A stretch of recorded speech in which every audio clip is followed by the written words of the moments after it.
how to respond to God's love. So in John chapter 3 verse 16, for God so loved the world that he gave his only begotten Son, that whoever believes in him should not perish but have eternal life. തൻ്റെ ഏകജാതനായ പുത്രനിൽ വിശ്വസിക്കുന്ന ഏവനും നശിച്ചു പോകാതെ നിത്യജീവൻ പ്രാപിക്കേണ്ടതിന് ദൈവം അവന് നൽകുവാൻ തക്കവണ്ണം ലോകത്തെ സ്നേഹിച്ചു. The Nativity is the ultimate declaration of God's love for humanity. ജനന പെരുന്നാൾ പ്രഖ്യാപിക്കുന്നത് ദൈവം മനുഷ്യരെ ആഴമായി സ്നേഹിക്കുന്നു എന്നുള്ളതാണ്. In the birth of Christ, God demonstrates a love so profound that he chose to step into our world, take on our frailty, and become one of us. This love is not distant or abstract. It is personal, sacrificial, and redemptive. ദൈവം തൻ്റെ സ്നേഹത്തെ പ്രകടിപ്പിക്കുന്നത് നമ്മുടെ ലോകത്തിലേക്ക് ഇറങ്ങി വരികയും നമ്മുടെ ബലഹീനതകളെ താങ്ങുകയും നമ്മളെപ്പോലെ ഒരുവനായി തീരുകയും നമുക്ക് വേണ്ടി പീഡ അനുഭവിക്കുകയും ചെയ്തു. ഈ സ്നേഹം ത്യാഗത്തിൻ്റെ സ്നേഹമാണ്, വീണ്ടെടുക്കുന്ന സ്നേഹമാണ്. But how do we respond to such immeasurable love? അളവില്ലാത്ത ഈ സ്നേഹത്തോട് നമ്മൾ എങ്ങനെ മറുപടി നൽകും? To respond to God's love means to love him in return, not only with our words but with our lives. ഈ സ്നേഹത്തിന് മറുപടിയായി നമുക്ക് നൽകുവാനുള്ളത് നമ്മുടെ ജീവിതത്തെ തന്നെ സമർപ്പിക്കുക എന്നുള്ളതാണ്. It means trusting him fully, offering him our hearts and living in obedience to his will.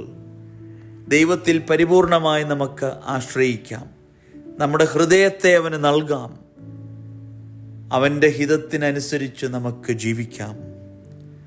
This nativity fast invites us to reflect on God's immense love and align our lives with his purpose. ഈ നോമ്പുകാലം ദൈവസ്നേഹത്തെക്കുറിച്ച് നാം ധ്യാനിക്കുമ്പോൾ ദൈവഹിതത്തിനനുസരിച്ച് നമ്മുടെ ജീവിതത്തെ നമുക്ക് ക്രമീകരിക്കാം. As we approach the celebration of Christ's birth, let us ask ourselves, how can we more deeply love and serve the one who first loved us? ജനന പെരുന്നാൾ ആഘോഷിക്കുവാൻ 2 ദിനം മാത്രം ബാക്കി നിൽക്കെ ജനന പെരുന്നാളിനോട് നാം അടുക്കുമ്പോൾ നമ്മളോട് തന്നെ നമുക്ക് ചോദിക്കാം, നമ്മെ ആഴമായി സ്നേഹിച്ച ദൈവത്തെ എങ്ങനെ നമുക്ക് സ്നേഹിക്കുവാനും ശുശ്രൂഷിക്കുവാനും കഴിയും? Saint Maximus the Confessor writes, quote, "The person who loves God cannot help but love every human being as well. Such a person cannot hold on to money but share it generously, imitating God who gives everything to all and desires that all should be saved." End quote. ദൈവം നമ്മെ സ്നേഹിച്ചപ്പോൾ പരിപൂർണമായി ദൈവം നമുക്ക് നൽകി. അങ്ങനെയെങ്കിൽ നമുക്കും അതുപോലെ പരസ്പരം നമ്മെ തന്നെ സമർപ്പിക്കാം. Lord Jesus Christ, teach us to respond to your love with gratitude, trust and obedience. Amen.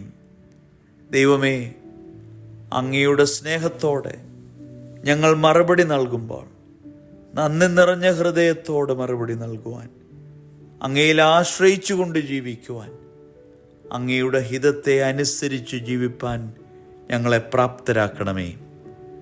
ദൈവത്തിൻ്റെ പരിശുദ്ധാത്മാവ് നമ്മെ ശക്തീകരിക്കട്ടെ. ദൈവം അനുഗ്രഹിക്കട്ടെ.